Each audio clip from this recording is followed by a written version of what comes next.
Hello guys, আজকে আমি যাচ্ছি দিনাজপুরের বীরগঞ্জে। সারাদিন ঘুরবো আর মজার মজার খাবারের রিভিউ করব। পৌঁছে গেছি বীরগঞ্জ। পাইলট স্কুলের সামনে দাঁড়িয়ে আছি, কিন্তু এখন পর্যন্ত কোনো পাইলট দেখলাম না গাইস। হ্যালো গাইস, খুব ক্ষুধা পেয়েছিল তাই আশা হোটেলে মিষ্টি খেতে এসেছি। তোমরা দাওয়াত দিলে মকবুল হোটেলেও যেতে পারি।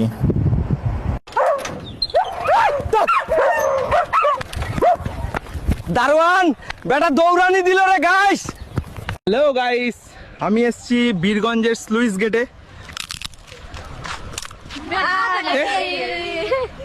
অনেক গরম, তাই ঢেপা নদীতে গোসল করতে এসেছিলাম গাইস, কিন্তু নদীতে পানি নেই। বীরগঞ্জের সিংড়া ফরেস্টে আসছিলাম গাইস, কিন্তু এখানকার দুষ্ট পোলাপাইন আমাকে ধরে ফেলেছে।